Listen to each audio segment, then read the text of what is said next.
está.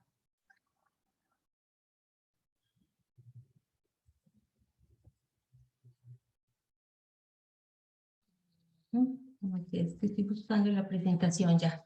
Ok, bueno, entonces les doy la bienvenida en nombre del grupo de lecturas fundamentales de psicoanálisis. En este momento reiniciamos las lecturas desde Freud hacia Lacan. Las desde Lacan nos esperan todavía un tiempito que pensamos renovar las formas de presentación.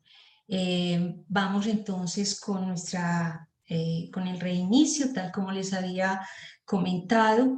Hoy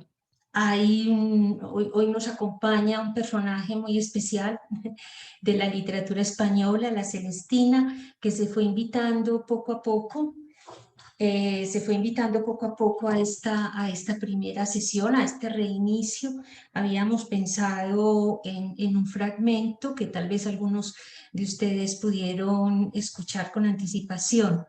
Sin embargo, releyendo y mirando la relación que la obra o los fragmentos que escogimos tenían con el texto de Freud que estamos leyendo desde el año pasado, tratamiento psíquico, tratamiento del alma, esta Celestina se fue ganando que escucháramos otros fragmentos más, y hoy va a ocupar un buen espacio en nuestro reinicio, en esto que va a ser un repaso.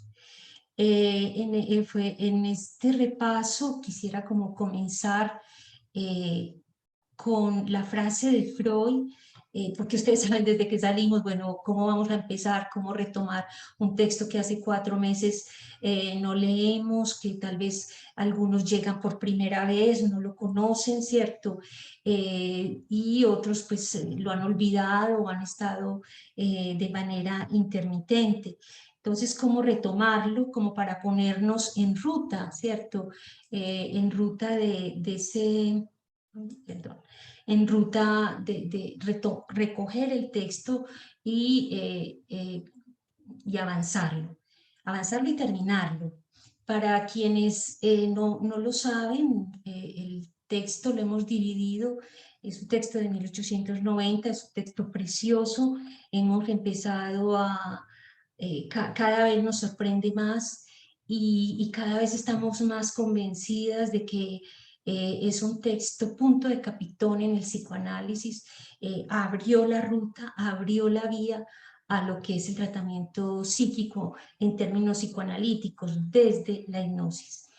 Eh, y nos sorprende cómo ese texto entra en relación con la Celestina. Como vieron pues en la grabación, Celestina es una médica del alma, y empieza el tratamiento de Melibea. Continuar. Entonces, así que empecemos por la frase que nos conectó con Celestina. Bueno, lo que les estaba comentando era que el texto tiene 40 párrafos. De esos 40 hemos leído 35, 36, nos faltan 4 para terminarlo. Entonces, por eso era pensar cómo íbamos a hacer ese repaso, y bueno, afortunadamente nos encontramos con Celestina, que nos va a llevar de la mano a retomar lo esencial, lo más importante que pudiéramos tener presente para continuar la lectura de los 4 párrafos que nos faltan.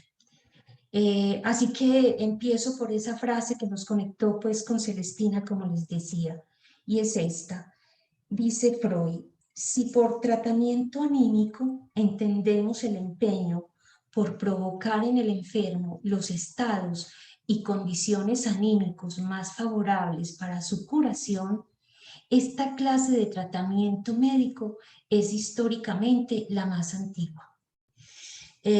Algunos saben, además de psicoanalista, pues yo soy docente de literatura y en este receso estaba escuchando la lectura de una de mis estudiantes del fragmento que ustedes de pronto escucharon en el audio de la página de lecturas. Y escuchándola yo decía, pero es que esto es un tratamiento psíquico, esto funciona, es increíble y es un texto de 1499. Así que le propuse a Satria, le dije, ustedes saben que Satria coordina este espacio conmigo, es una excelente interlocutora, lástima pues que por razones laborales pues no nos puede acompañar hoy desde temprano, pero su interlocución ha sido muy valiosa y bueno, afortunadamente le gustó el texto y empezamos pues como este trabajo para tratar de articular esos fragmentos de la Celestina con el tratamiento psíquico de Freud. Vamos entonces, recogimos varios, como les digo, hoy vamos a escuchar otros fragmentos en una excelente lectura que nos encontramos de la Real Academia de la Lengua y propusimos una serie de tres sesiones con las que esperamos terminar la lectura del texto de Freud. Y le pusimos este título general, Celestina, médica del alma, o lectura retroactiva de un tratamiento psíquico. Vamos a ver cómo desde hoy empezamos a mirar esa dimensión del tratamiento. Así que las dos primeras serán para el repaso a través de Celestina. En la de hoy nos dedicaremos a mirar con cuidado esto que hemos titulado de la queja al síntoma y la división subjetiva a partir de la demanda en el caso de Melibea. El 24 de marzo, dentro de 15 días, trabajaremos bajo este título, será el segundo repaso y trabajaremos bajo este título, Celestina, el tratamiento psíquico en psicoanálisis y la Celestina de Picasso, porque esta imagen que es bellísima, las personas en la sala de espera, admitir todo, listo. Ana Victoria, ya Sí, les admití. ya. ¿Quieres que le dé Bueno, a gracias. Satria No, como no, coanfitriona? no, Listo. si es necesario mientras presento, si no, Listo. tranquila. Bueno. Bueno, listo. Y esta imagen, les decía, esta pintura de Picasso tiene una historia y tiene mucho que decirnos también de la manera como Picasso supo leer la Celestina por encima y más allá y con independencia de toda la mala fama que tiene el personaje dentro del ámbito literario y artístico. Entonces vamos a darnos ese recreíto también por esa lectura que Picasso hace de esta médica del alma en este retrato. Y finalmente, antes de Semana Santa, entonces retomaremos, creemos que podremos leer los 4 párrafos que nos faltan ya con todos estos repasos y lo hemos titulado De la hipnosis al psicoanálisis en tratamiento psíquico, tratamiento desde el alma de Freud. Aquí hemos corregido el título, corregido no, rectificado, porque Freud nos dice, no se trata de tratar el alma, se trata de un tratamiento que se hace desde el alma. Entonces, por eso hemos puesto como este título de esta manera. Empecemos entonces hoy con el primer repaso a partir de esta pregunta. Hacemos esta pregunta. ¿Qué pudiéramos extraer del texto de Freud que nos sirva como repaso para retomarlo allí donde lo dejamos el año pasado en su párrafo 36? Se nos ocurre que estos 3 elementos, 3 coordenadas que delimitan el campo de un tratamiento psíquico, la definición de tratamiento psíquico, y las proposiciones que el tratamiento de Celestina, en el caso de Calixto y Melibea, nos evoquen. En ese sentido, les aclaro la dinámica para los que llegan por primera vez. La dinámica aquí es de poder intervenir cuando ustedes lo consideren necesario. No es que haya una exposición y al final las preguntas, si van surgiendo en la medida en que nosotras vamos interviniendo, pueden interrumpir, entonces no hay problema. Y cuando veamos los fragmentos que les traemos hoy, los nuevos, quienes han estado en ocasiones anteriores, si algo recuerdan, entonces también pueden intervenir, y por eso decimos esas proposiciones o esas frases de Freud, que lo que veamos nos vayan evocando. Inmediatamente las podemos expresar. Entonces, sobre esos 3 elementos vamos a hacer el repaso. Empecemos por las 3 coordenadas que delimitan ese campo del tratamiento psíquico.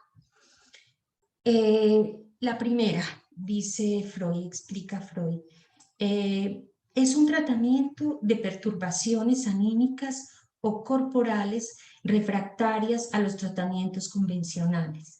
En esa época, el tratamiento médico, el tratamiento neurológico, el tratamiento psiquiátrico, o aún ahora en nuestra época podemos decir el tratamiento psicológico, ¿cierto? Entonces, ese es el campo. Las enfermedades que en esa época se llamaban funcionales y que no podían ser tratadas interviniendo directamente sobre el cuerpo, las neuronas, o a través de medicamentos como en la psiquiatría. La segunda coordenada es un tratamiento que se lleva a cabo desde el alma, con recursos que de manera primaria e inmediata influyen sobre lo anímico del ser humano. Y en ese sentido no confundimos entonces alma y anímico, lo psíquico, ¿cierto? Son 2 cosas distintas. Como esto es retroactivo, nuestra lectura quiere ser retroactiva, no es epistemológica en el sentido de una historia o de una ruptura. Creemos que hay una lectura lógica, un trabajo lógico desde Freud hacia Lacan y desde Lacan hacia Freud. Entonces, desde Lacan diremos que eso que llamamos alma es el campo del lenguaje. Y lo psíquico, en cambio, hay que pensarlo retroactivamente también desde Freud mismo, como marcado por el término de lo inconsciente, y que implica a su vez la conciencia y lo que llamamos el preconsciente. En términos de Lacan, podríamos decir que ahí, dentro de la dinámica de lo psíquico, encontramos el amor, el deseo, el goce, el superyo, las identificaciones, los ideales, el sujeto, el otro, el objeto A. Son para que situemos como ese campo, ese dominio. Y la tercera coordenada, entonces la primera, tratamiento de perturbaciones refractarias a tratamientos convencionales, se lleva a cabo desde el alma, y la tercera nos va a hablar de esos recursos, y Freud en esto es muy claro. El tratamiento psíquico se priva de cualquier otro medio o recurso que no sea el de la palabra. Lo cito textualmente, dice: toda una serie de medios anímicos muy eficaces necesariamente quedan fuera del alcance del médico. Y, cierro comillas, dentro de esos otros medios, Freud nos ha enseñado a reconocer en ese texto los afectos, los procesos sobre la atención, sobre la voluntad o la expectativa. La expectativa angustiada, la expectativa esperanzada, como cuando se espera un milagro, ¿cierto? Cuando se tiene fe en algo. Y esos son los medios que Freud dice que no podemos utilizar de ninguna manera, ni los afectos, ni los procesos sobre la voluntad, la atención o la expectativa. Esos quedan por fuera. El único admitido es el de la palabra. Lacan va a retomar esas coordenadas en función y campo de la palabra en 1953 de la siguiente manera. Esto también lo habíamos ya planteado, por eso les digo, esto es repaso. Dice Lacan en la página 247 de los escritos unos: porque si la originalidad del método está hecha de los medios de que se priva, es que los medios que se reserva bastan para constituir un dominio cuyos límites definen la relatividad de sus operaciones. Entonces, va a oponer los medios de que se priva y los medios que se reserva. Ya desde Freud sabemos los medios que se reserva son los de la palabra. Y en ese sentido, Lacan inmediatamente después de esto nos lo precisa. Esos son, ese campo entonces implica, o lo que se reserva va a implicar que sus medios, va a implicar unos medios, un dominio y unas operaciones. ¿Cuáles son esos medios del tratamiento psíquico? Los de la palabra. Y continúa Lacan. Los de la palabra en cuanto que confiere a las funciones del individuo un sentido. Ahí es donde situamos la dimensión del sujeto, ¿cierto? Y muy especialmente el sujeto de la enunciación, que puede llegar al final de un trabajo analítico. Luego está el dominio, su dominio es el del discurso, el discurso concreto en cuanto campo de la realidad transindividual del sujeto, es decir, en relación con otros. Ahí es donde situamos el sujeto del enunciado, es decir, lo que en psicoanálisis llamamos el yo. Por eso diferenciamos el sujeto del yo, ¿sí? Y por último nos dice sus operaciones. ¿Cuáles son? Son las operaciones de la historia en cuanto que constituye la emergencia de la verdad en lo real. En ese sentido situamos ahí la verdad y el goce, emergencia de la verdad en lo real, es decir, en la dimensión de la verdad y del goce, puesto que la verdad es hermana del goce, nos lo enseña Lacan. Entonces tenemos estas coordenadas, digamos así, que desde Lacan van a coincidir con estas, o son las que formula ya Lacan a partir de las planteadas por Freud, ¿cierto? De los recursos de los que se priva. Entonces cuenta con la palabra, el discurso y las operaciones de la historia. Es decir, con el sujeto, el yo, la verdad y el goce. Vamos a la definición de tratamiento anímico. Entonces, la retomo: el empeño por provocar en el enfermo los estados y condiciones anímicos más favorables para su curación. En ese sentido, vamos a ver cómo esta Celestina logra justamente provocar esos estados y esas condiciones anímicas favorables en la cura de Celestina. Hoy vamos a, perdón, en la cura de Melibea.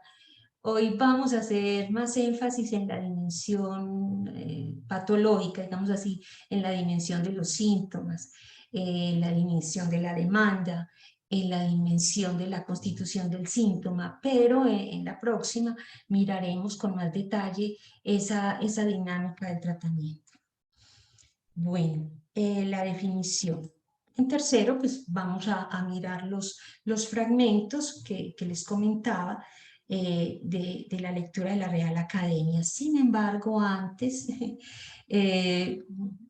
nos vamos a detener en tres cositas que serán necesarias como para tener en cuenta. Primero, el contexto histórico-lingüístico lo vamos a hacer de manera breve, pero para que sepamos, estemos sintonizados con la escucha que podamos hacer de los fragmentos. Entonces, primero hablaré del contexto histórico-lingüístico de la obra. En segundo lugar, nuestra perspectiva de lectura, cómo leemos en estos espacios de lecturas fundamentales. Y que incluye esta dimensión de la literatura, ¿cierto? Porque es que no es lo mismo leer una obra literaria que leer un texto expositivo o un texto periodístico. Entonces, ¿cómo leemos la literatura desde los criterios mismos del psicoanálisis? Y tercero, la enfermedad del amor de la Edad Media al Renacimiento, porque estos jóvenes están enfermos de amor. Entonces, empecemos con el contexto histórico. Ponerlo antes. Del contexto histórico les cuento, el contexto histórico-lingüístico. La época en la que escribe Fernando de Rojas, la obra se editó en 1499, es una época en la que la lengua castellana, nacida durante la Edad Media, comienza a consolidarse como las otras lenguas modernas. El año pasado vimos cómo Dante fue el precursor de ese proceso de modernización al atreverse a llevar la lengua toscana, su lengua materna, al registro escrito, que estaba restringido solo a la lengua latina. Él se atreve a poner por escrito su lengua materna y dejar el latín a un lado. De igual manera lo hará Lutero con el alemán a través de su traducción de la Biblia. La Celestina es, a mi juicio, el primero de una serie de textos que en lengua española van a concluir ese mismo proceso en el barroco con Cervantes y su Don Quijote. La Celestina entonces es una obra bisagra entre la Edad Media y el Renacimiento, que va a empezar en España más o menos por 1500, por el año 1500. Es cuando llega, se ha descubierto América, ¿cierto? Ya se ha expulsado a los musulmanes, toda España ha sido ya reconquistada por los reyes católicos y pretende unificar en lengua y en religión. Entonces, esta es una obra que se sitúa justo entre esos dos momentos, en el cambio de la Edad Media al Renacimiento. Pero no solo por sus contenidos, que a cada paso nos muestran ese momento de giro entre las viejas costumbres feudales y las nuevas del capitalismo. Tampoco solo por los avances fonológicos, morfológicos, semánticos o sintácticos que logra la joven lengua en sus páginas, sino también y muy especialmente por lo que logra nombrar, decir y metaforizar del ser del hombre, Yo voy a proponerlo como lo muestra con esta frase que sintetiza, como la sintetiza Heidegger, ¿cierto? Yo creo que esto aplica para todas las lenguas nacionales, ¿cierto? Se consolidan en esos momentos entre el Renacimiento y el Barroco, pero ¿qué es lo que ocurre? Es que son todos escritores que están tratando de consolidar su lengua materna, ¿cierto? De darle una cédula de ciudadanía, un lugar dentro de las lenguas del mundo. Y Heidegger nos dice esto: la literatura por la que un pueblo es y por ello accede al lenguaje es poesía.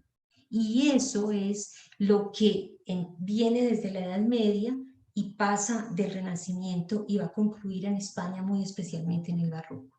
Entonces, eso es la Celestina. La Celestina tiene esta dimensión de darle un avance a esa consolidación o a esa madurez de nuestra lengua.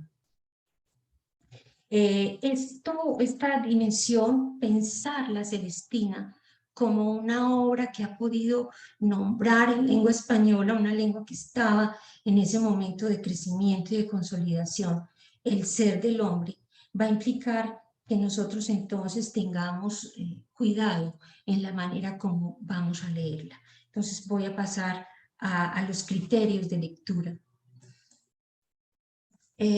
Nuestra perspectiva de lectura. Entonces, partimos de lo que es una obra de ficción, la Celestina y los fragmentos que tomamos. Y recordamos, en psicoanálisis, la verdad tiene estructura de ficción, tiene estatuto de ficción. Entonces, en ese sentido, en un texto inaugural de Freud al respecto, el creador literario del fantaseo, él va a poner en analogía estas estructuras ficcionales que son el juego del niño, el teatro, la puesta en escena teatral, las fantasías diurnas, los chistes, los sueños, los relatos, los mitos, las novelas, en fin, lo que Lacan va a llamar después las formaciones del inconsciente. Esta estructura de ficción nos obliga entonces a leerla desde los tres registros a partir de los cuales Lacan nos enseña a considerar un problema desde el punto de vista psicoanalítico, lo real, lo simbólico y lo imaginario. Y valga la pena aclarar para los que llegan por primera vez a nuestro espacio, que cuando decimos leer a Freud desde Lacan, lo que decimos es justamente que tratamos de seguir a Lacan en la lectura que hace de Freud desde estos tres registros. En eso se diferencia siempre de los postfreudianos, ¿cierto? Se confundían todo y sobre todo, muy especialmente, hacían pasar lo imaginario como lo más importante. Cuando se trataba de hacer jugar el registro simbólico para poder definir y delimitar y que pudiera surgir lo real. Entonces, en ese sentido, vamos a intentar leer nuestros fragmentos y pensar la Celestina desde estos tres registros. Quienes de pronto se interesen por la literatura se van a dar cuenta que coincide de manera increíble con los criterios del análisis literario. Entonces, empecemos. En el nivel de lo real tenemos que situar, y todo esto es de acuerdo con Lacan y de acuerdo con lo que él plantea en los grafos, en el seminario 5, ¿cierto? Y lo que hemos venido aprendiendo poco a poco durante estos años de lecturas fundamentales. El nivel real, en este caso, como es una obra escrita, tiene que ver con la enunciación, donde se juegan estos tres elementos, el autor, el lector y la obra. En este caso, tenemos que decir que se trata de un autor, Fernando de Rojas, que escribe consciente o inconscientemente, no sabemos, nos es indiferente, aquello que su espíritu le dicta sobre la condición humana, a partir de un manuscrito que él dice que se encontró en Salamanca y que contenía solo el primer acto. Él le atribuye a un autor diferente, Juan de Mena, Rodrigo de Cota, no especifica porque dice que no sabe. Y en el prólogo va a dirigirse al lector explicando lo siguiente, va a decir: estando cercado de dudas y antojos, compuse tal fin que el principio desata. Hay que desenredar un poquito. Compuse tal fin que el principio desata. El principio es ese primer acto que él se encontró, ¿sí? Estando pues en Salamanca, y que le llamó la atención. Y ese principio lo puso a pensar a él y lo llevó a continuar y a escribir el fin de la obra, es decir, todos los otros actos. Solamente él se encontró con el primero, ese no lo modificó y a partir de ahí continuó la obra. Son como 16 en un primer momento y creo que después llega a 21. Él escribe la obra en varios momentos. ¿Cuál es ese principio que desata tal fin, tal continuación y tal fin? Ese principio es el encuentro infortunado para Calixto con Melibea. Él, enamorado, le declara su amor cuando la encuentra por primera vez en el huerto de la casa de ella. Ella lo rechaza tajantemente. Él queda enfermo y busca un remedio. Su criado Sempronio le recomienda a Celestina. Ese es pues el principio que nos dice Fernando de Rojas, lo impactó. Lo impactó no solamente por el contenido, sino por la manera como estaba escrito. Le gustó las frases, los refranes, las maneras de decir dentro de una lengua que él celebraba como una que podía compararse con la lengua latina y con otras de otros autores. Este es el nivel de lo real. Situar entonces el autor con respecto a nosotros como lectores, ¿qué nos ofrece, cierto?, en esta obra. Vámonos al siguiente nivel, el siguiente registro, el de lo simbólico.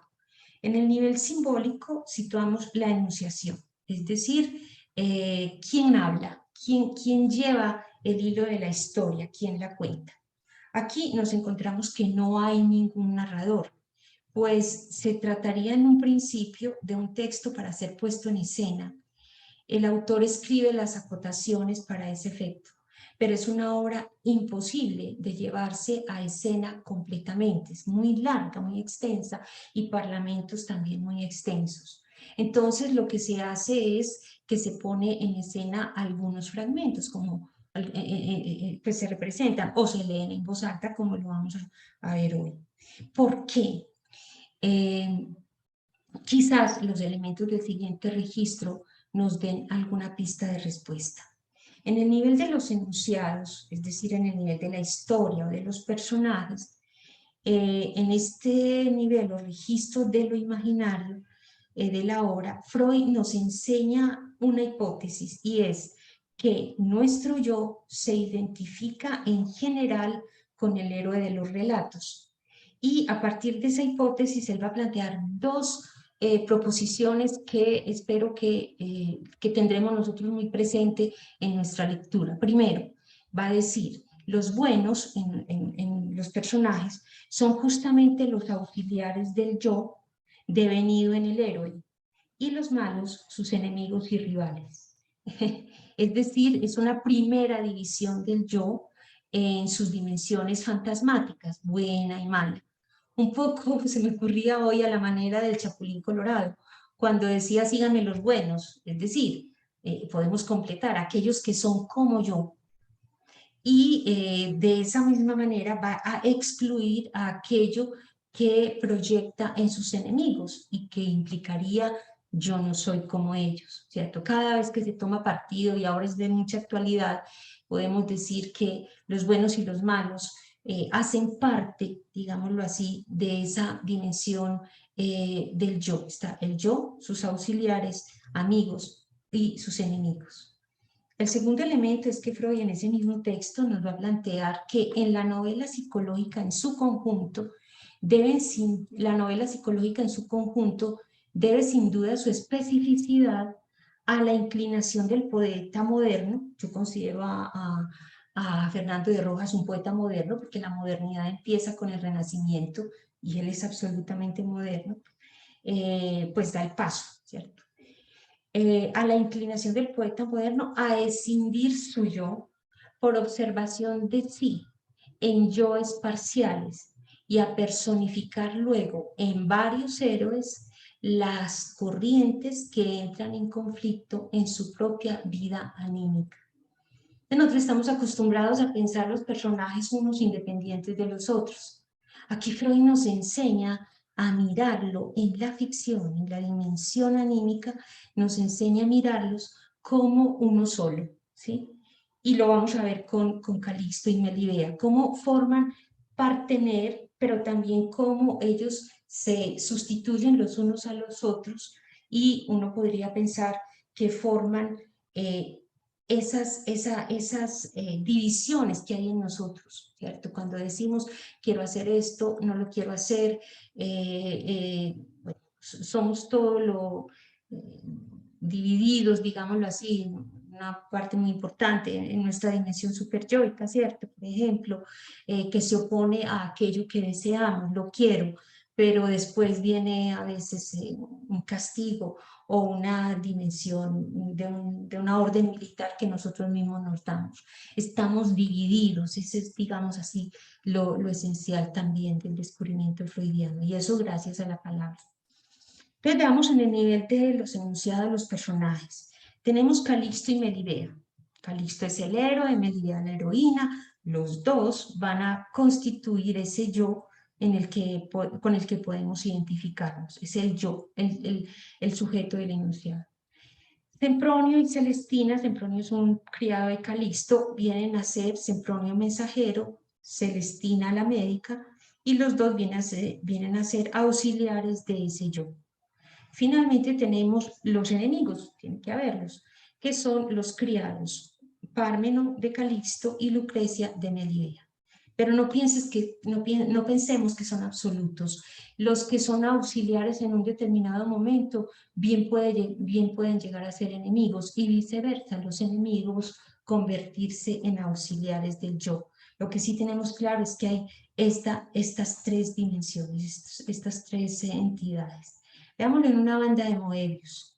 El yo en un determinado momento puede ser Calixto, como lo veremos, él es el que empieza a enfermarse, y en un segundo momento, como escucharon en el audio, es Melibea la enferma, pero vamos a hablar también de este enfermo que es Calixto. El motivo de la acción o causa de la acción es aliviar un mal. Eso es muy importante en el análisis de una obra, ¿cierto? Por eso se catalogan las novelas de aventura o la novela caballeresca, ¿cierto? Dependiendo de la acción. Hay la literatura de viajes, cuando el objetivo es un viaje. Pero aquí se trata de una cosa que yo me encuentro, o sea, yo no lo he visto, no puedo decir que he leído demasiada literatura, pero me ha gustado y creo que tengo una mínima formación.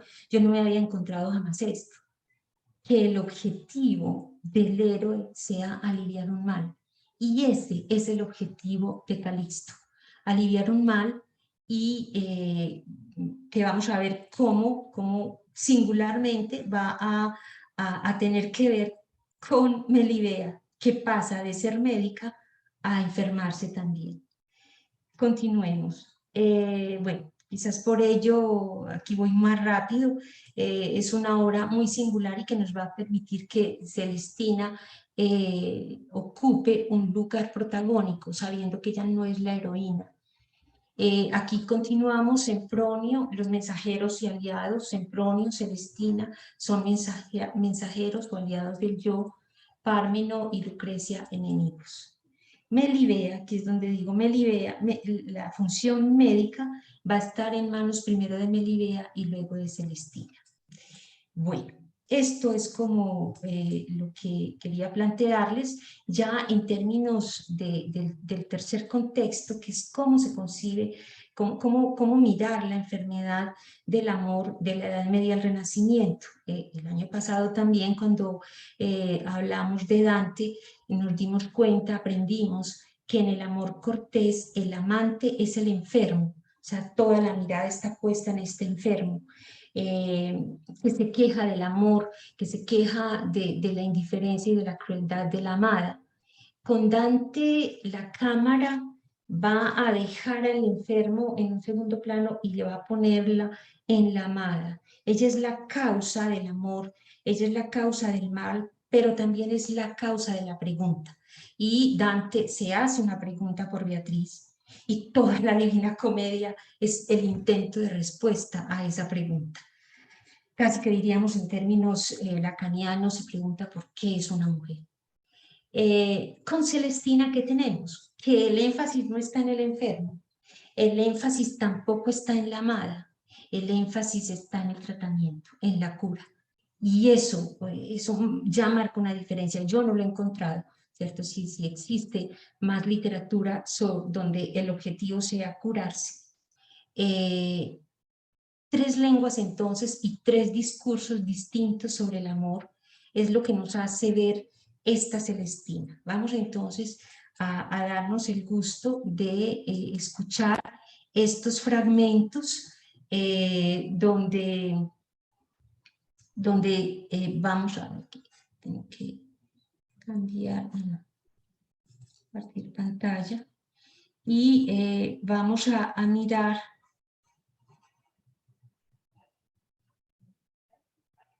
Un segundito, que esto es compartir. Dejar de compartir. Lo que tengo que compartir es una pestaña. ¿Dónde está la pestaña? No. Qué pena, pero no entiendo por qué no me da para compartir una. Bueno, veremos si me dicen si lo escuchan, si lo logran ver. Es este. Lo que queremos es que puedan escuchar. No voy a poder esto. Que puedan escuchar la manera como la palabra va a tener una importancia en el primer momento. En el primer momento vamos a encontrar cuál es la enfermedad de Calixto. En el segundo momento, la enfermedad de Melibea, cómo pasa del uno al otro, ¿cierto? Teniendo en cuenta,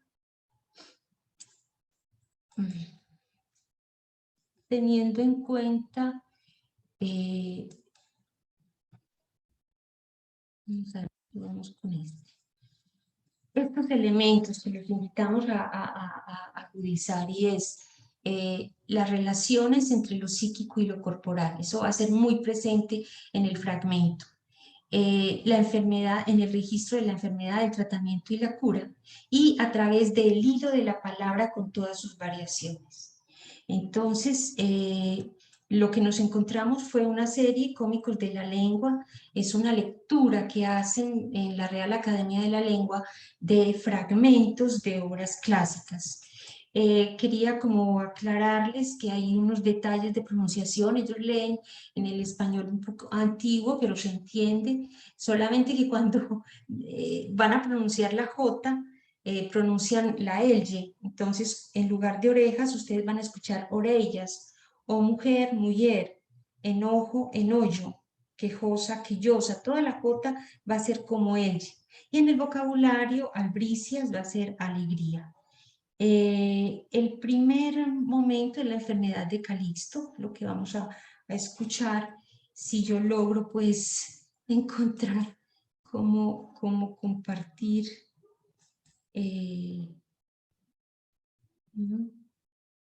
pues toda la pantalla será.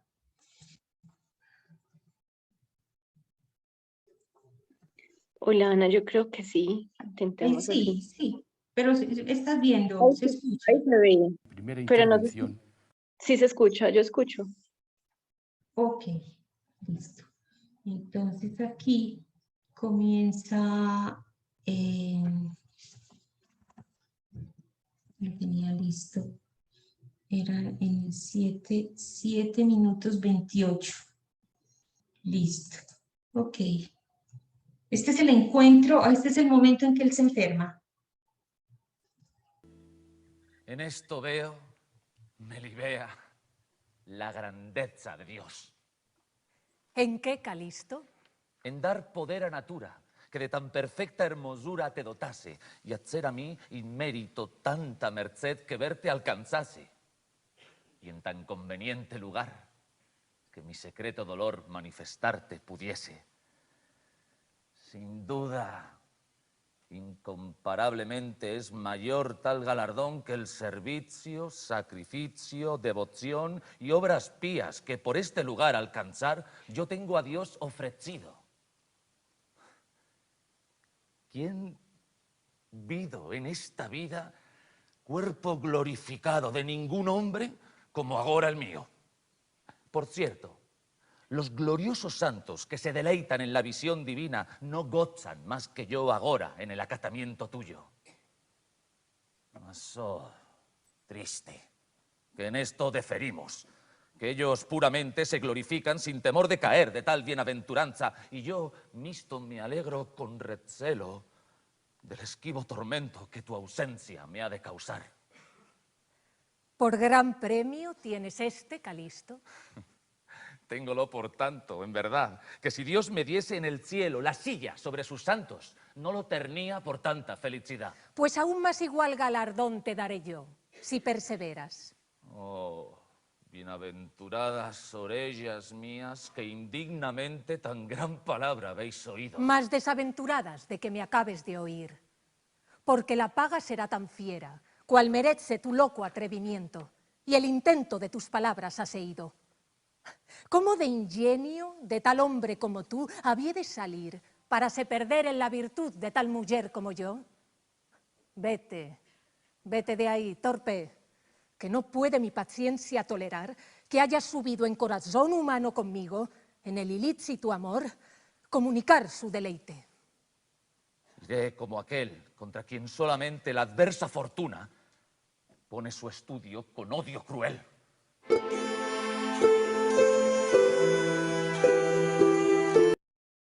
tenemos entonces ahí un Calisto que empieza a estar enfermo. Llega triste a su casa y, digamos, entra en depresión, como diríamos nosotros, quiere las ventanas cerradas, todo, no soporta nada, quiere morirse, así de sencillo, quiere morirse. Sin embargo, menciona, que eso es muy singular, menciona a los médicos desde el principio, dice: oh, si vinieses ahora Hipócrates y Galeno, médicos, sentiríais mi mal. Es un mal físico, está llamando a los médicos. En ese dolor aparece Sempronio, su criado, descubre que él está enfermo de amor, esa es la enfermedad típica de la Edad Media, él es representante de la Edad Media, es un noble, y descubre pues que su amo está enfermo de amor y le recomienda entonces a Celestina. Él llama a Celestina y le encomienda que vaya donde Melibea para a ver qué logra interceder por él. Y esto es lo que vamos a ver en el siguiente diálogo, la entrevista entre la demanda que le hace Celestina a Melibea, en la medida en que Melibea sería la médica o el remedio para Calisto. Es larguito, son como unos 15 minuticos, sin embargo pueden ustedes interrumpir en cualquier momento, Satría también, para que miremos, para que escuchemos cómo va y viene la palabra y cómo va generando una cantidad de conmociones corporales, tal como empezamos a verlo en el caso de Calisto. Esto es minuto 26. 23, 24, 25, 26. Les vamos a dejar los enlaces para quienes de pronto quieran escucharlo completo. Es muy bueno. Estos lectores son excelentes.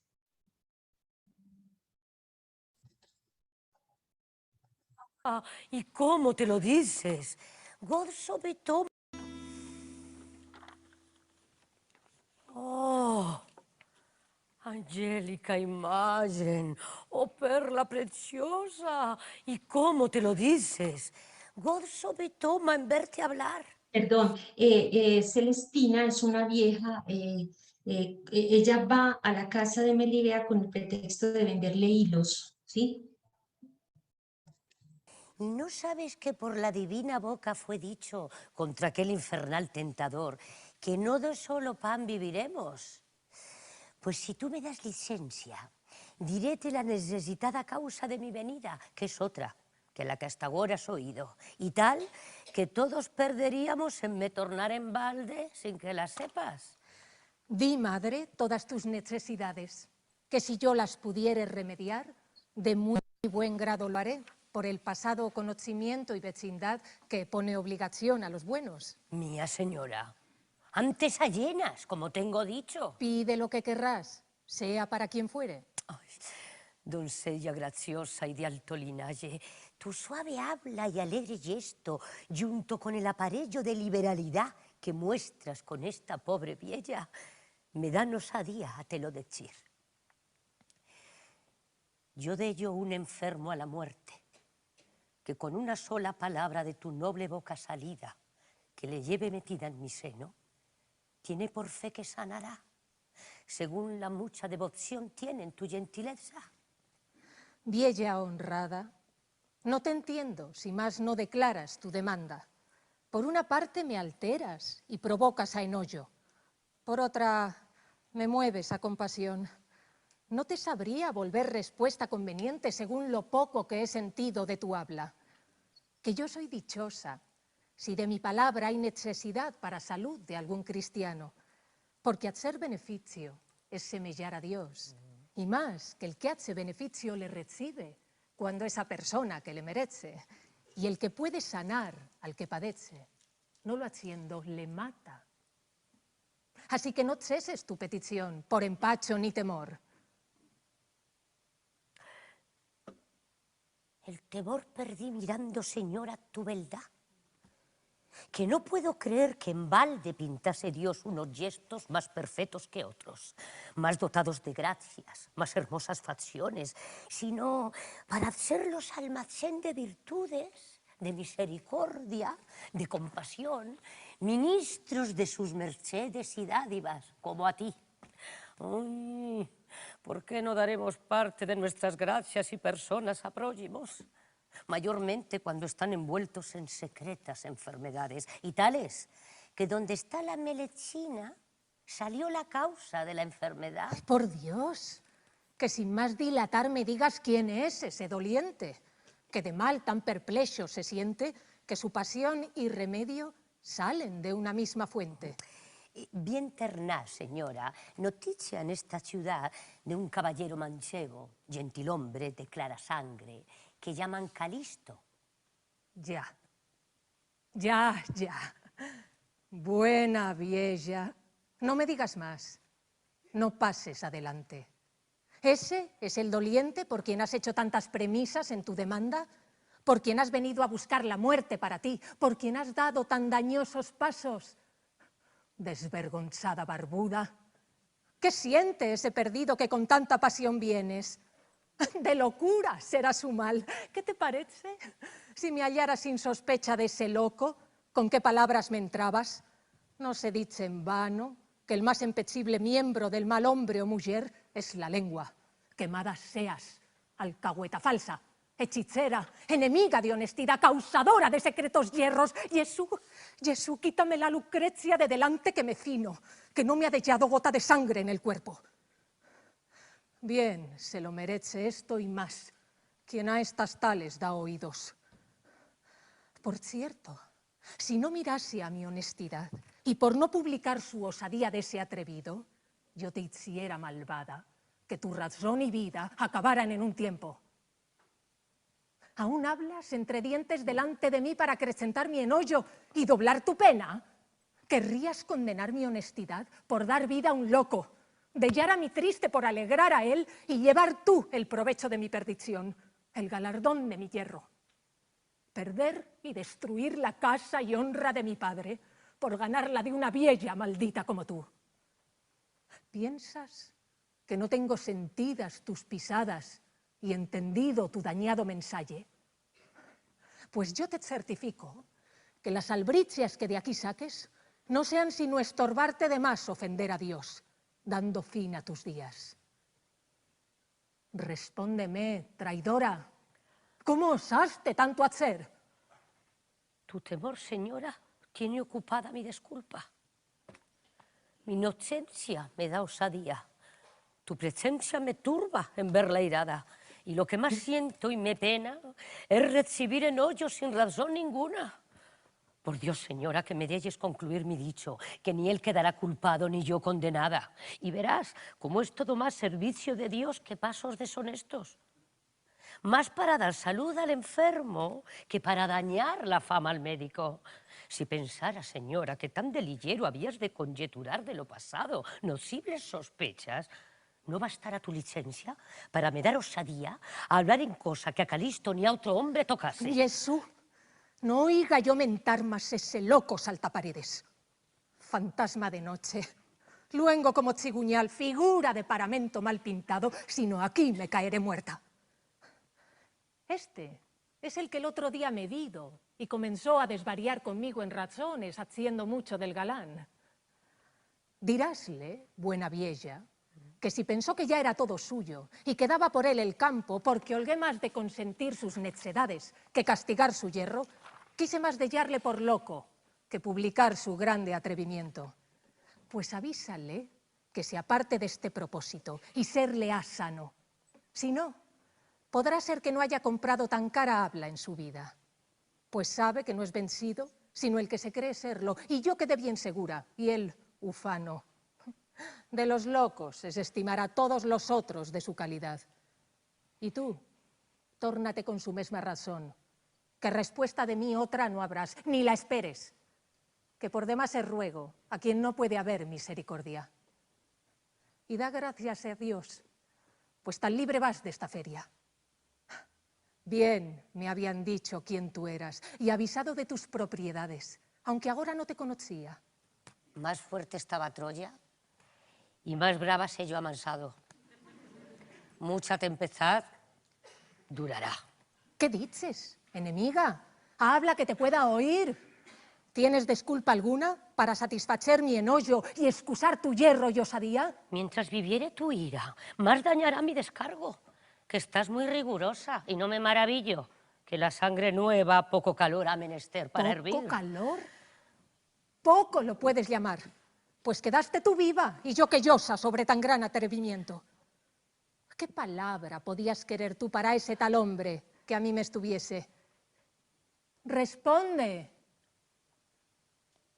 Una oración, señora, que le dijeron que sabías de Santa Polonia, para el dolor de las muelas.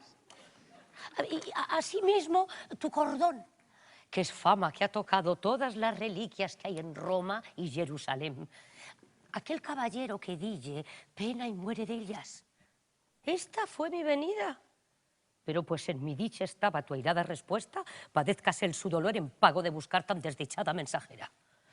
Que pues en tu mucha virtud me faltó piedad, también me faltara agua si a la mar me enviara. Pero ya sabes que el deleite de la venganza dura un momento, el de la misericordia para siempre. Si eso querías, ¿por qué luego no me lo expresaste? ¿Por qué me lo dijiste por tales palabras? Señora, porque mi limpio motivo me hizo creer que aunque en otras cualesquier lo propusiera, no se había de sospechar mal. Que si faltó el debido preámbulo fue porque la verdad no es necesario abundar de muchos colores.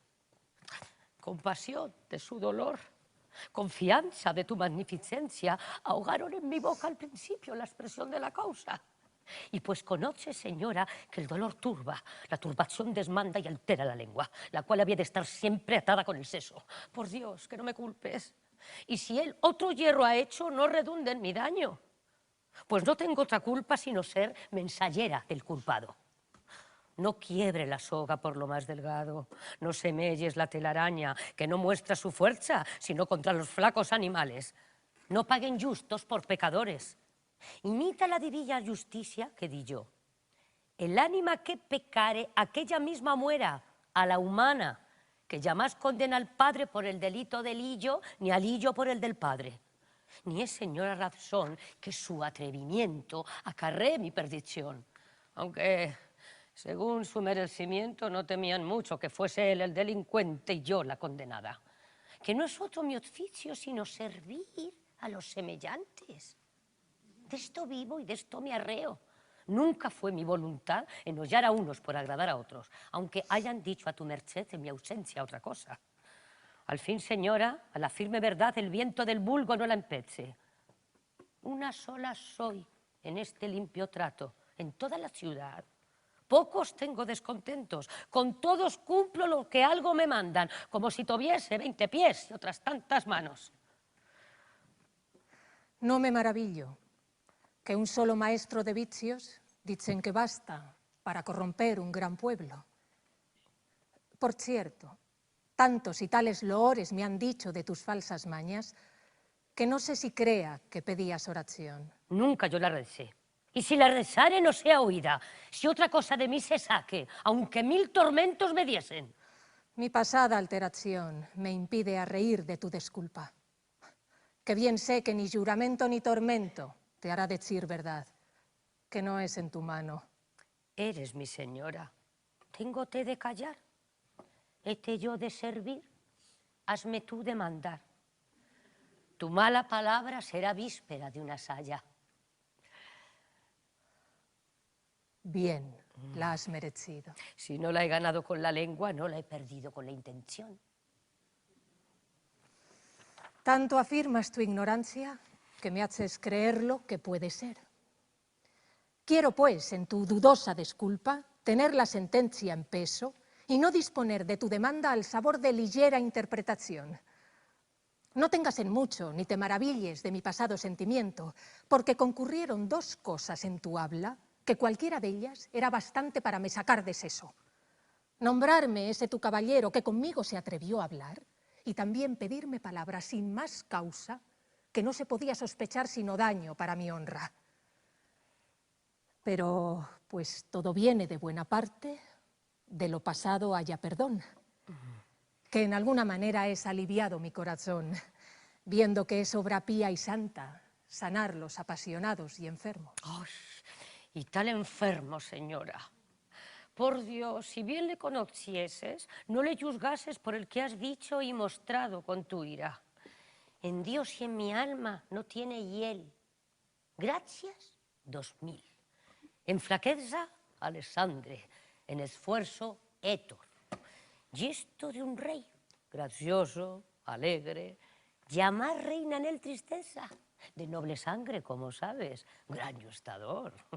Pues verle armado, un San Jorge. Fuerza y esfuerzo no tuvo Hércules tanta. La presencia, facciones, disposición, desenvoltura, otra lengua había menester para las contar. Todo junto, semella ángel del cielo. Por fe tengo que no era tan hermoso aquel gentil Narciso, que se enamoró de su propia figura cuando se vido en las aguas de la fuente. Ahora, señora, tiénele derribado una sola muela que ya más chesa de quellar. ¿Y qué tanto tiempo ha? Podrá ser señora de 23 años, que está aquí Celestina, que le vido nacer y le tomó a los pies de su madre. Ni te pregunto eso, ni tengo necesidad de saber su edad, sino qué tanto ha que tiene el mal. Ah, señora, 8 días, que parece que ha 1 año en su flaqueza. Y el mayor remedio que tiene es tomar una vihuela. Y tañe tantas canciones y tan lastimeras que no creo que fueran otras las que compuso aquel emperador y gran músico, Adriano, de la partida del ánima, por sufrir sin desmayo la ya vencida muerte. Que aunque yo sé poco de música, ¡ay! Parece que hace aquella vihuela hablar. Pues si acaso canta, de mayor gana se paran las aves al oír que no aquel anfión de quien se dice que movía los árboles y piedras con su canto. Siendo este nacido, no alabarán a Orfeo. Oh, cuánto me pesa con la falta de mi paciencia. Porque siendo él ignorante y tú inocente, habéis padecido las alteraciones de mi airada lengua. Pero la mucha razón me releva de culpa, la cual tu habla sospechosa causó. En pago de tu buen sufrimiento, quiero cumplir tu demanda y darte luego mi cordón. Y porque para escribir la oración no habrá tiempo sin que venga mi madre, si esto no bastare, ven mañana por ella muy secretamente. Mucho me maravillo, señora Melibea, de la duda que tienes de mi secreto. No temas, que todo lo sé sofrir y encubrir. Que bien veo que tu mucha sospecha echó como suele mis razones a la más triste parte. Yo voy con tu cordón tan alegre que se me figura que está diciéndole allá a su corazón la merced que nos existe y que le tengo de hallar aliviado. Más haré por tu doliente, si menester fuere, en pago de lo sofrido. Más será menester y más harás, aunque no se te agradezca. ¿Qué dices, madre, de agradecer? Digo, señora, que todos lo agradecemos y serviremos, y todos quedamos obligados, que la paga más cierta es cuanto más la tienen de cumplir. Señora, más merece. Y si algo con mi ruego para él he alcanzado, con la tardanza lo he dañado. Yo me parto para él si licencia me das. Mientras más aína la hubieras pedido, más de grado la hubieras recaudado. Ve con Dios, que ni tu mensaje me ha traído provecho, ni de tu ida me puede venir daño. Bueno, dejemos hasta ahí. Y bueno, los escucho comentarios. Satría, ¿estás por ahí? Sí. ¿Quién quiere comentar algo que le llame la atención? Sí. Hola. Hola, Satría. Ay, bueno, pues no sé, algo, como algunas cositas del fragmento, pues habíamos pensado como algunos elementos del texto de Freud que pues como que llamaban la atención en relación pues con lo que escuchábamos ahí. Pero digamos antes de eso, como para decir de ese fragmento, pues o sea que es muy llamativo como esos cambios que tiene Melibea en ese momento. que a mí me da la impresión de que en un momento se estuviera como enfermando de ira y luego también se alivia de ira en el mismo fragmento, pues en ese mismo diálogo, y que es muy llamativo una parte, pues hacia el final, que ella está muy brava porque le mencionaron a Calixto, que también cada que le mencionan el nombre de Calixto, ella se enfurece.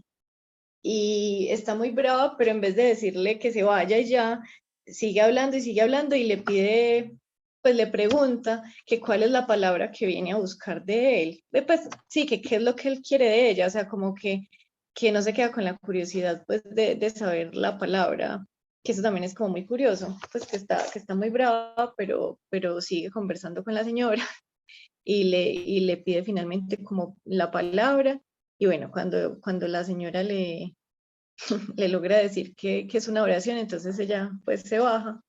A mí me parece también muy curioso que al final ella dice que pues como que me vuelva después porque la mamá, pues para que la mamá no se dé cuenta que le va a escribir la oración, y que también la Celestina pues habla de guardarle como el secreto, que pues que eso es como muy curioso cuando ella está pues haciendo una obra muy pía. No sé, pues no sé si mencionar, bueno, sí lo quiero mencionar de una vez, como del texto de Freud, que yo tengo pues como el parrafito acá y lo voy a leer, que dice que la relación entre lo corporal y lo anímico, dice que en el animal tanto como en el hombre es de acción recíproca, y bueno, que en el pasado como que a los médicos les dio dificultad pues reconocer, y dice en ciertos estados anímicos denominados afectos, la coparticipación del cuerpo es tan llamativa y tan grande que muchos investigadores del alma dieron en pensar que la naturaleza de los afectos consistiría solo en esas exteriorizaciones corporales suyas. Es cosa sabida cuán extraordinarias alteraciones se producen en la circulación, en las secreciones, en los estados de excitación de los músculos voluntarios, bajo la influencia, por ejemplo, del miedo, la ira, de las cuitas del alma y del arrobamiento sexual. Y que bueno, ellos son pues actores, están leyendo, pero sí también actúan, y se nota pues mucho como en el cuerpo.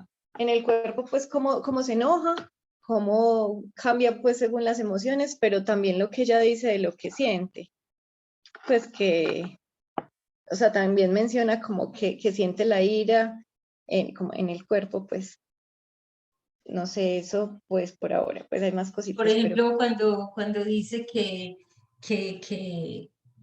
le dice a Lucrecia, llévatela de aquí, y le dice que le dejó ¿cómo es? Me llamó mucho la atención, me deja sin sangre en las venas. O sea, la deja pálida, está furiosa, por solo lo que nombra, o sea, y es el efecto de un nombre. A mí me ha asombrado muchísimo esa percepción que tiene el autor Fernando de Rojas para captar cómo un nombre, solo un nombre, puede enfermar o puede enamorar, ¿cierto? Lacan decía que uno se enamora de un nombre, y aquí es todas las vicisitudes de ella al son de si nombra o no a Calixto. Es impresionante pues esa dimensión del nombre. No sé si aquí... Celestina dice en un momento es que el dolor turba, la turbación desmanda y altera la lengua, la cual debía estar atada siempre al seso. Pues también eso de que el dolor turba y la turbación desmanda, y bueno. Exacto. Sí, esa finura también que tiene Melibea para captar las causas de su enojo, ¿cierto? Y situarlas como la causa en la palabra. Dice, es que mi turbación tiene como causa dos razones de tu habla. La primera, haber nombrado a Calixto siempre, haber nombrado a Calixto, y segundo, no haber declarado la causa desde el principio, porque daba lugar a la sospecha. Esas dos cosas la sacaron de seso, dice ella. Entonces, con Freud leímos que decía que las causas de estas enfermedades o de estas perturbaciones, ya del cuerpo o del alma, que estaban, que eran influencia de los afectos, de grandes emociones, y que se manifestaban pues en el cuerpo, como recordaba Satría, tenían una causa mayor, pero que de esa no se iba a ocupar todavía. Nosotros aquí lo vemos ya desde 200 años, ¿cuántos años? De 1890, 400 años después de Fernando de Rojas, ya esto se va haciendo patente. Y es lo más difícil de creer en psicoanálisis, que una palabra pueda curar, pero que una palabra pueda también enfermar. Por eso seguir como el hilo de esas palabras.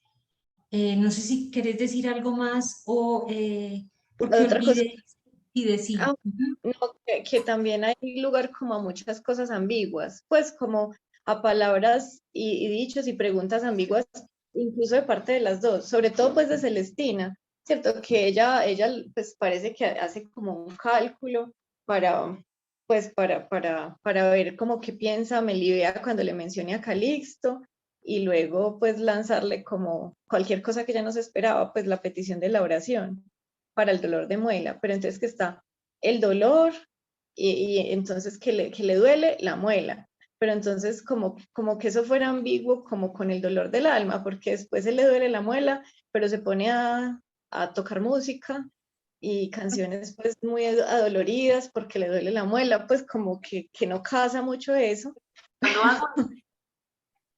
¿Cómo? Y, y también en ella es que hace cuánto el mal y entonces la otra le responde, ¿qué hace cuánto? O ¿qué es lo que le pregunta? Bueno, le pregunta por el tiempo y la otra le responde cuántos años tiene. Y entonces ella le dice, pero le estoy preguntando es por cuánto tiempo lleva la enfermedad.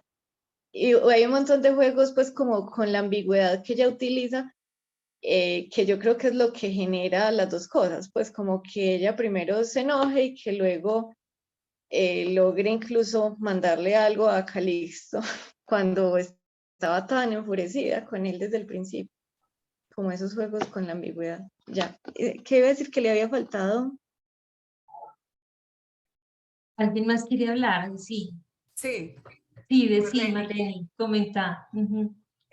Primero, pues sorprendida gratamente con este punto al que llegan de la Celestina y la mirada pues que le están dando. Entonces, la Celestina como médica, y yo me pregunto, esa Celestina que es tan astuta, que no es nada ingenua, que tiene también unos propósitos personales, de interés, es manipuladora, cómo la envuelve a ella y cómo intenta primero plantearle el deseo de Calixto, pero al ver la reacción de ella, ya lo voltea a decir que es un dolor de muela y que necesita de ella para quitarle el dolor, y más adelante podemos encontrar cómo la Celestina logra manejar muy bien el asunto a tal punto de que la Melibea termina deseando y enamorada de Calixto y se va a enfermar de eso.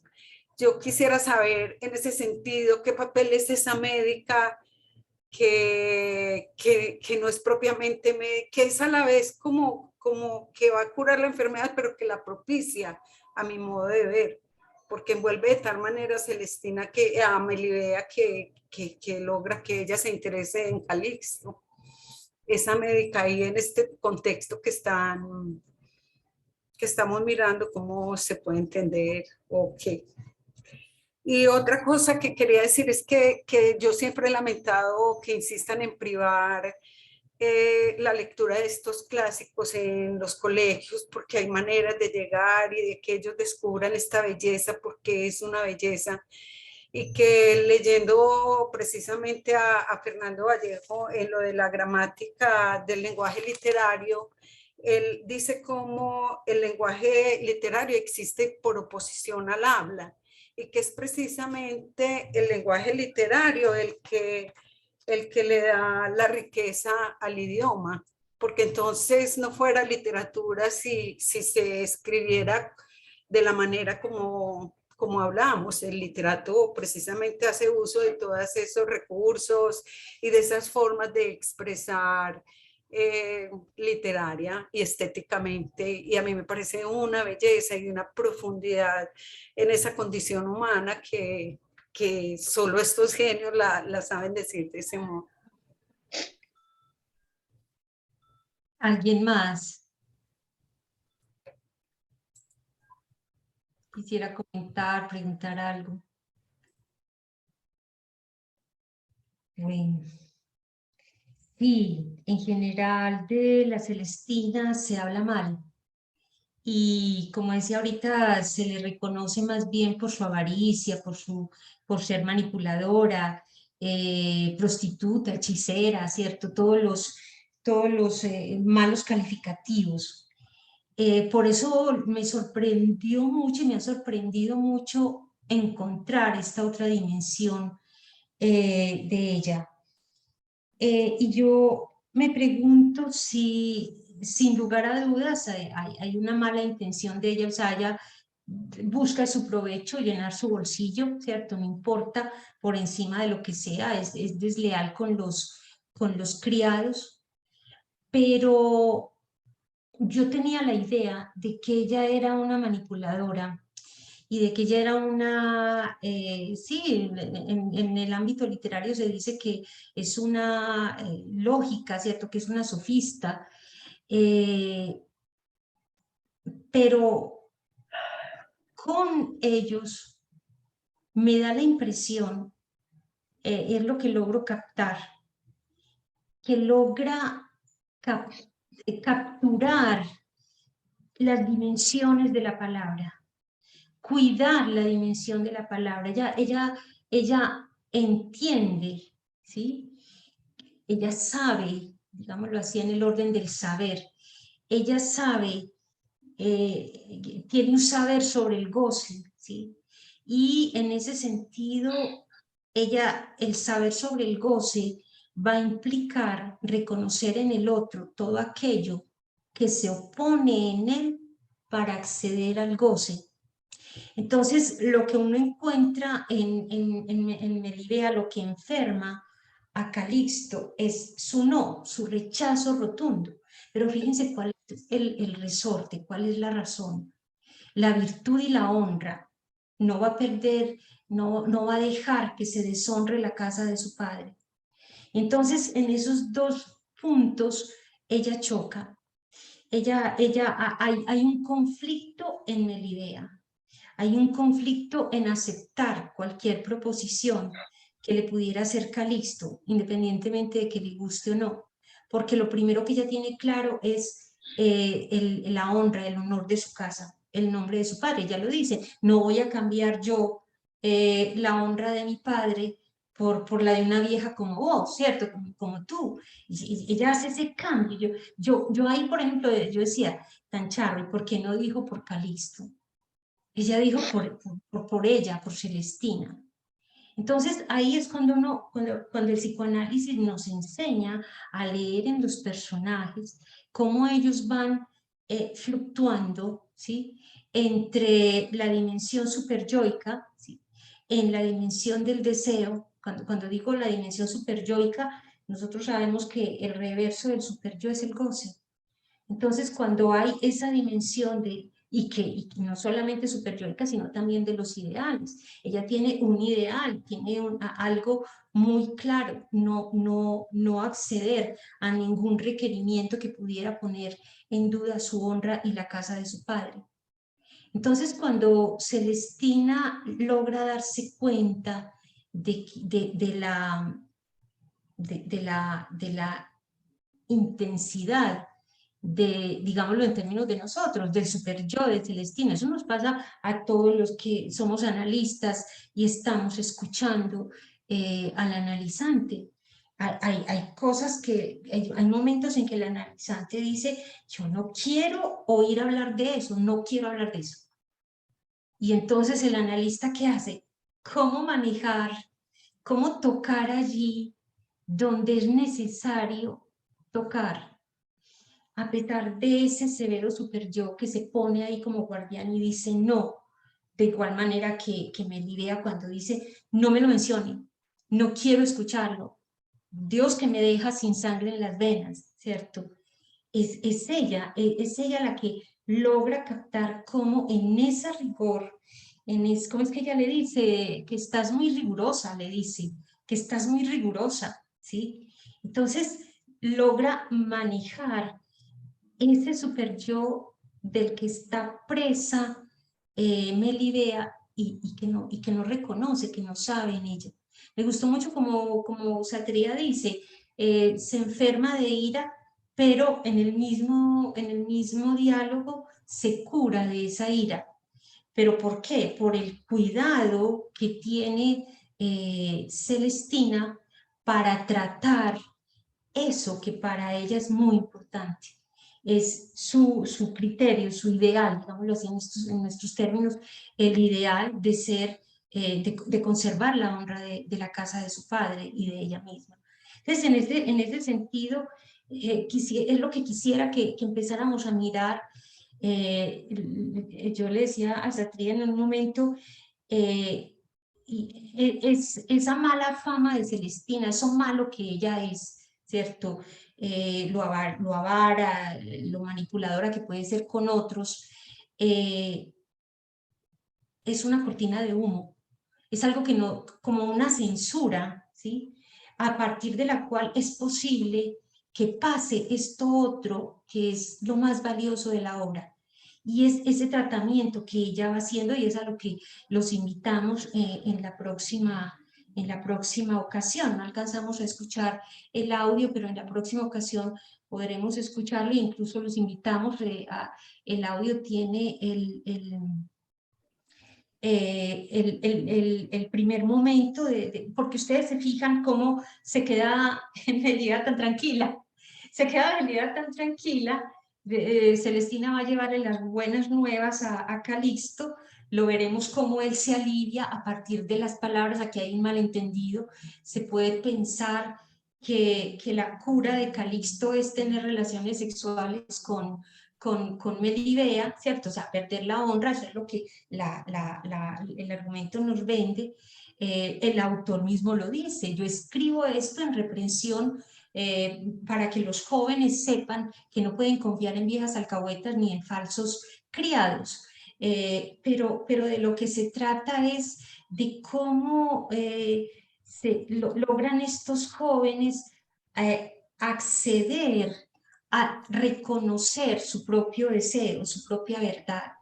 Y eso es lo que logra Celestina. Vamos a tratar de hacer ver, eso es lo que intentamos hacer ver, esa manera de trabajo psíquico de ella por encima de esa cortina de humo que nos pone como manipuladora, porque lo es, o sea, es manipuladora, es avara, es mala, entre comillas.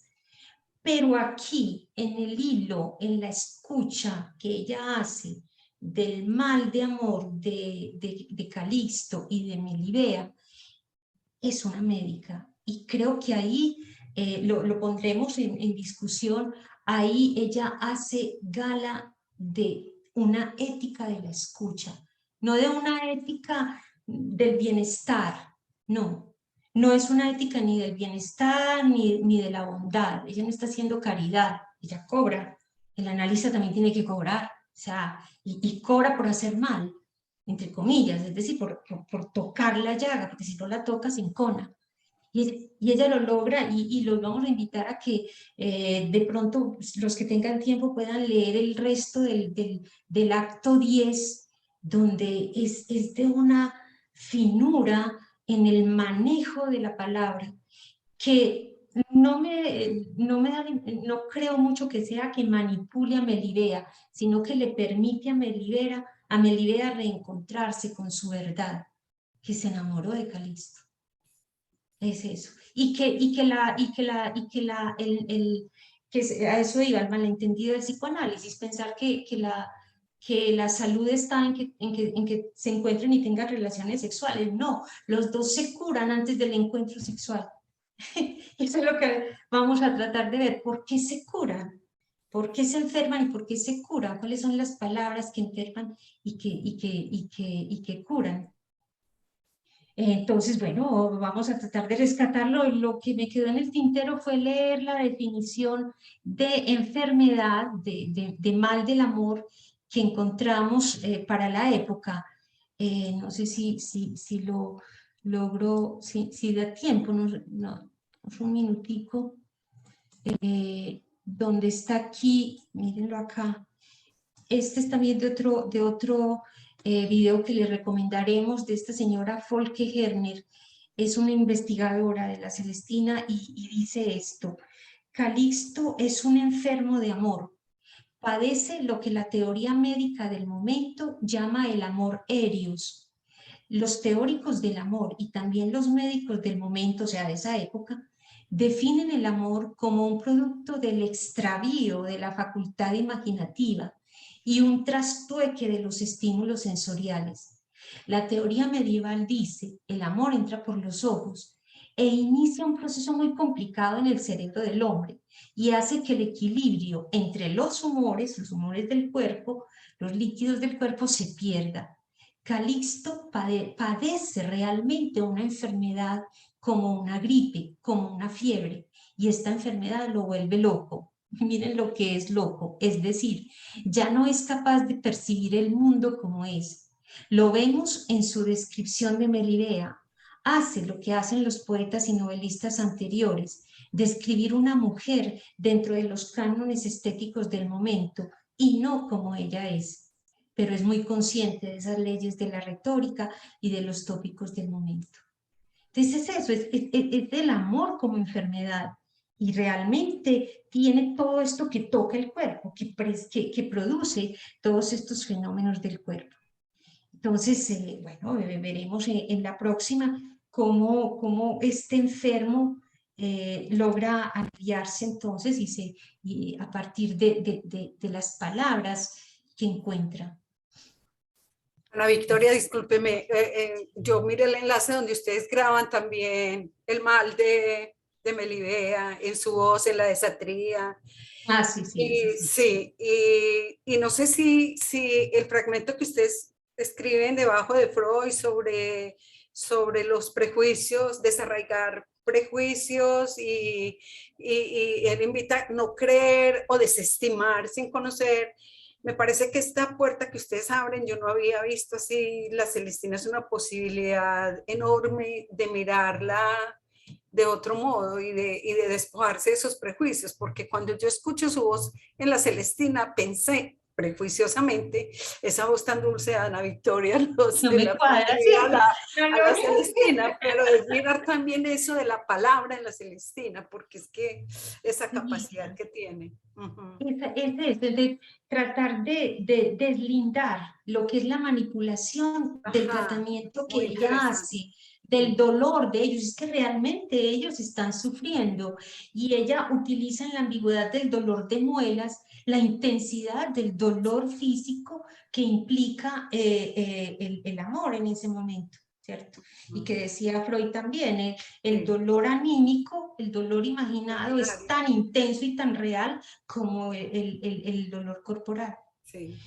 Bueno, yo creo que ya sí llegamos a las 9. Nos vemos en la próxima. Muchísimas gracias por su asistencia y en la próxima miraremos con más detalle esos tratamientos del alma. Vamos a escuchar el fragmento, irlo escuchando el que grabamos, pues el que menciona Marlene. Se los mandaremos al grupo también y está en la página. Que sí. Muchas gracias, estuvo muy interesante.